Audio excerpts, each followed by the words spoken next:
guys, welcome back to my channel. In today's video, I'm going to be sharing my grandmother's recipe for sweet rice with you guys.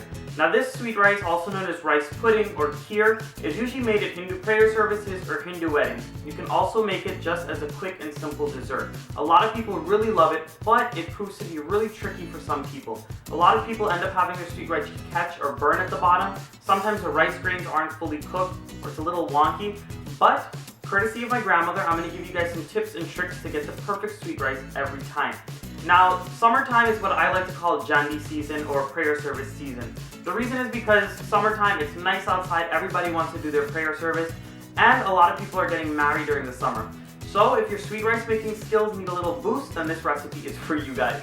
So I hope it helps. This recipe is really special because it's going to be a collaboration with Navin over at Trini-Indian Kitchen. So make sure you go ahead and check out my buddy's channel. I'm going to have all of his information in the description box down below, and I'm going to have a channel link right up here. So once you finish seeing how I make my sweet rice, go ahead over to his channel and see how he makes a Trini version of sweet rice. Now, thanks to Videsi Imports, they've also provided me with most of the ingredients to go ahead and put together my sweet rice. So Andrew, thank you for sending me these quality ingredients. I cannot wait to dig in and start to use them. So I hope you guys enjoy the rest of this video. Here are all of the ingredients that I'm going to need for my sweet rice today. So of course I have my rice, and I'm using white rice for this, the extra long grain white rice. And for my milks, I have some evaporated milk, some condensed milk, as well as some whole milk, and some water to help me boil my rice. I also have some cherries and raisins. Now, some people like to add one or the other. Some people don't like to add any dry fruits into their sweet rice, so it's really up to you. I'm also going in with some cinnamon sticks as well as some cloves to help me flavor my dish. And that's pretty much it. So what I'm going to do before I put this whole sweet rice dish together, I'm going to take the amount of raisins and cherries that I want to use, and I'm going to put them in some water to let them soak for a little bit. I'll let you guys know why we do that a little later, but just go ahead, take the amount of raisins and the cherries that you want to use in the dish, let it soak in some water for about 15 to 20 minutes before you start making this sweet rice. And I wanted to mention for the rice, you're going to take your rice and you're going to soak it in some water for about 20 to 30 minutes before you start making this dish as well. And as for the cherries, you'll want to make sure to cut them up into the size that you want. You could also leave them whole. It totally depends on your preferences. And as usual, all of my ingredients and the measurements will be in the description box down below. So make sure when you're done watching the video, you can see all of the measurements down below. The first step when making your sweet rice is to go ahead and put your water in your pot and let it come up to a boil. Once it comes up to a boil, you're going to go in with your cinnamon as well as your cloves. And then what you're going to do is reduce the heat to low. So this way that water can infuse with the cinnamon and the cloves just for a little bit. What I'm going to do now is I'm going to cover it and I'm going to let it simmer for just about 5 minutes. My cinnamon and my cloves have been simmering in that water for about 5 minutes now. Remember, it was covered. The reason why I covered it was so this way the water would not evaporate away, because we do need this water to cook our rice. So after about 5 minutes, you're going to notice the water changes color just a little bit. It gets a little tint of brown. So that's how you know that the flavors have infused properly. This is really just an extra step that I added to the dish. You really don't need it, but I do it just so that I could get the flavor drawn out of that cinnamon and the cloves. So if you wanted to, you could just add them right in, and then we're going to go in with our rice. And this rice, as I said before, it was soaked for about 20 to 30 minutes before I started making this dish. You really don't want to soak it any longer, or else it's going to start to fall apart as soon as you put it into your dish. So what we're going to do now is we're going to cook the rice until it's tender, and we're going to cook it on a low heat, so this way it can have the proper time it needs to boil.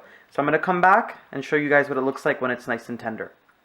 My rice has been boiling in this water for about 15 minutes now. Now the time's going to vary depending on the type of rice that you used, how long you soak the rice, and how powerful your stove is. So I wanted to mention that if this water dries up too fast and it starts to catch at the bottom, then what you need to do is go in with a little more water. For this step, you have to make sure that that rice is totally cooked.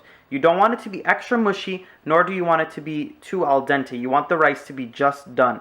So at this point, the rice is done. It's falling apart at the edges just a little bit, and that's what you want.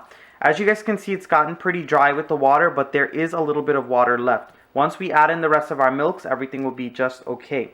The reason you want to get it fully cooked at this stage is because once you start to add in your milks, it's going to be very hard for that rice to finish cooking in the milk. I don't know what exactly it is, but the rice doesn't really cook well in the milk. So you need to have this fully cooked before you add in the rest of your milks. What I'm going to do now is go in with all of my whole milk.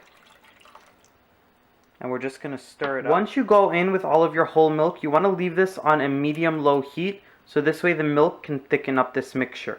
Now what we do is we actually add the milk in stages. You don't want to add it all in at once, or else the sweet rice will be quick to burn. So you want to make sure to go ahead and add them in stages. So once the rice was done cooking in the water, I added in my whole milk. I'm going to let this boil until it starts to get thick again, and then we're going to start adding in our other milk. So I'll come back and show you guys what that looks like. Alright guys, so throughout the whole cooking process, you might get a little bit impatient and be tempted to raise that heat above a medium heat. But please do not do it, because if you put it above a medium heat, that milk that's in the sweet rice is going to be so quick to catch, and then it'll really be fast to burn at the bottom, and you do not want that. I don't care if the Jhandis starting in 10 minutes or the pandits at your door and ready to start, that sweet rice needs to stay on a medium-low heat. Because the last thing you want is for when it's time to share all the food, you got that one auntie that says, you get sweet rice? Then you got to say, nah auntie, I'm gonna get, because you burnt it. So don't burn the sweet rice, guys. Everybody wants a sweet rice at the end. Just keep it on low. So this is the mixture that had the milk added into it, and it's been cooking for about 15 minutes now, and it was cooking on a medium-low heat, as I've been saying throughout the whole video. And you want to just go ahead and make sure that it cooks down until it gets nice and thick like this. So what we're going to do now is we're going to go in with all of the evaporated milk. Once you add in the evaporated milk, you're just going to stir it around. I'm going to let this simmer for about 5 more minutes, just so all of these milks and these flavors can marry together a bit. And then I'm going to come back and we're going to finish off the sweet rice. So about a minute or two before you're going to take the sweet rice off of the heat, you want to go in with all of your raisins and your cherries. Remember, you can add as much or as little as you'd like. Some people don't even like to add it into the sweet rice. The reason why in the beginning of the video I was telling you guys to soak the raisins and cherries prior to adding them into the dish was because sometimes when you add raisins into a hot mixture, the raisins will plump up and actually pop. So that's why we soak the raisins, just to avoid that from happening. And as for the cherries, we're using the maraschino cherries or the candied cherries, whatever you want to call them. So they have that red liquid on the outside. So I know some people, when they're eating sweet rice, they don't like the sweet rice to be pink. So in order for that sweet rice not to be pink, what you're going to have to do is soak the cherries so some of that red liquid can be drawn out of it. But if you're fine with the cherries being red and adding a little color to the dish, then feel free to go ahead and do that. I don't mind the color too much. I did it this way so I could do it for people who don't like that red or pinkish color that the sweet rice tends to have sometimes. So I'm going to let this cook for about a minute more, and then I'm going to show you what we do to finish it off. Alright guys, so after I added in all of my evaporated milk, I let this mixture cook for about 10 to 15 minutes, or just until it got thick again. You don't want it to thicken up too much though, because depending on the time that you serve the sweet rice, once the sweet rice cools, it's going to start to get very thick. So after that 10 to 15 minutes, I cut my heat off, and I'm going to go in now with my sweetened condensed milk. Now I know if you were making this for a prayer service or for your wedding, then you would not be able to taste it because you'd have to offer it before you're allowed to taste it. So what I'm going to do in the description box down below, I'm going to use the exact amount of the condensed milk that I add in, so this way you wouldn't have to be worried about it not being sweet enough. I'll have the perfect amount of sweetness just for you guys in the description box down below. And as you guys can see, the condensed milk is the only form of sugar that I added into this dish. The condensed milk adds a great sweetness, and it adds an extra note of creaminess to the dish. So that's why I only added in.